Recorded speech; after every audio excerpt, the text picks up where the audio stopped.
എന്താ അമ്മയും മോളും തമ്മിലൊരു തർക്കം? എന്റെ ശാരദാമ്മ ഭക്ഷണം കഴിക്കുന്നില്ല. ഈ പ്രായത്തില് കാലെ പിടിച്ചു കിടത്തി സ്പൂൺ കൊണ്ട് വായിലൊഴിച്ചു കൊടുക്കാൻ പറ്റുമോ ശാരദാമ്മ? ഒട്ടും കഴിച്ചില്ലെങ്കി നമ്മള് രണ്ടമ്മമാർക്കും കൂടി ആ ഒരു ശ്രമം നടത്തി നോക്കാന്നേ.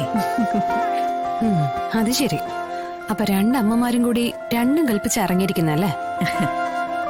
അല്ലാതെ പിന്നെ ഞാൻ എന്ത് ചെയ്യും? വാ കാണിച്ചേ.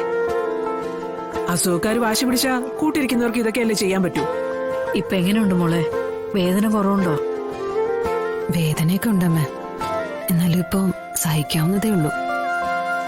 ശാരദാമ്മേ, പേടിക്കുന്നത് പോലെ ഒന്നുമില്ല. നമ്മുടെ ഈ മോൾക്ക് ഒരാപത്തും വരത്തില്ല.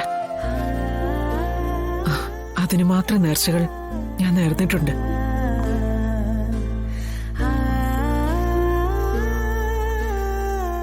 എന്താ അമ്മ ഇങ്ങനെ നോക്കുന്നേ? കണ്ണൊക്കെ നിറഞ്ഞിട്ടുണ്ടല്ലോ. എന്റെ മോള് ഭാഗ്യവതിയാ. രണ്ടമ്മമാരാ എന്തു വേണോന്ന് ചോദിച്ചടുത്ത് നിൽക്കുന്നത്. ഭാഗ്യം ചെയ്ത മക്കൾക്കാണ് ഇങ്ങനെയുള്ള നല്ല നിമിഷങ്ങൾ വന്നു ചേരുന്നത്. നമ്മൾ അനുഭവിച്ചതൊന്നും നമ്മുടെ മക്കൾക്ക് വരരുതെന്ന് ആഗ്രഹിക്കാറുണ്ടല്ലോ. അതുപോലെ നമ്മൾ ചെയ്യുന്ന നന്മ, അതിന്റെ നല്ല ഫലം അനുഭവിക്കാനുള്ള യോഗവും നമ്മുടെ മക്കൾക്ക് തന്നെയാ.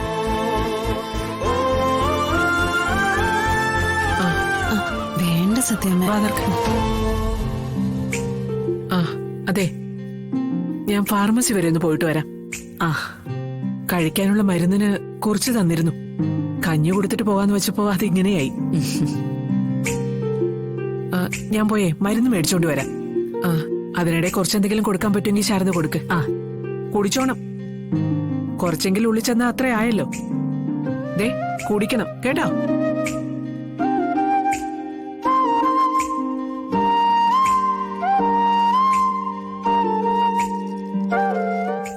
വേണ്ടമ്മേ. സത്യാമ്മയുടെ സ്നേഹം കാണുമ്പോ എനിക്ക് അതിശയം തോന്നുവാ. ചിലപ്പോഴേ ഈ വെടിയേറ്റതേ രണ്ടമ്മമാരുടെ സ്നേഹവും എനിക്ക് ഒരുമിച്ച് കിട്ടാൻ വേണ്ടിയായിരുന്നു തോന്നുന്നു.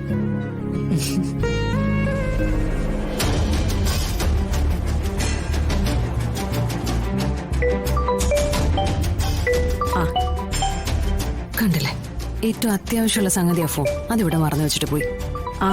അല്ല, ചോദിക്കാൻ മറന്നു. വിഷ്ണു ഇവിടെ? അവൻ വന്നില്ലേ? അത് തന്നെ ഞാൻ പറഞ്ഞത്. വിഷ്ണുവേട്ടന്റെ ഫോണായി കിടന്നടിക്കുന്ന. വന്നിട്ട് എവിടേക്കോ പോയതാ.